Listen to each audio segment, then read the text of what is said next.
right-sizing, but what most in the community knows as school closures. After decades of defunding and privatizing public education, we finally witnessing the consequences. This follows months of community feedback sessions in which little concrete information was actually shared, and a feedback survey which was designed to give administration the information they were looking for. And now the consultants hired by the district in this effort are referring to the options before the school board tonight as a menu of fruit. And if you don't believe me, read the agenda. When you consider just how much of a disruption this is going to be to Kenosha students and parents, on top of just how poor the process has been up to this point, I cannot think of anything more offensive than the way this issue has been trivialized. Has the board considered what would happen if these schools do close? How much will this actually save the district if we consider the likelihood of increased costs associated with busing and boundary changes, or maintaining the upkeep of buildings and preventing vandalism? What does this mean for families whose lives will literally be upended when parents will no longer be able to walk their child to school and will not have to find alternatives? What about student achievement or impacts on truancy?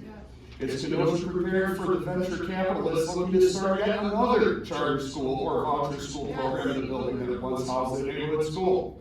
And for all the times you've heard stories about an empty classroom, how many stories have you heard about an overcrowded classroom because the district couldn't find a teacher, which is the result of the worst teacher retention crisis that this state has seen in decades? There are so many questions that have yet to be answered that cannot be explained in a two-page section of the agenda that we ran through in a month. I think the board and the community would be best served if we started this process over in a more thoughtful and respectful manner. There is no doubt that our schools will have to be repurposed in the declining enrollment situation that Kenosha currently faces.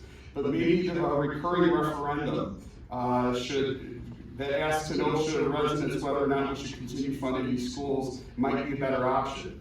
We could explore community-based approaches like the wraparound services, getting them into the buildings and providing crucial support to address neighborhood and student needs. Solutions to our capacity issues can be found if we work with the members of the community who know our neighborhoods best. However, those solutions can only be found if the school district shows the willingness to work with the community in an honest and meaningful way. Just as students deserve to see themselves in the books that they read, they deserve to go to a school that reflects the neighborhood they grow up in.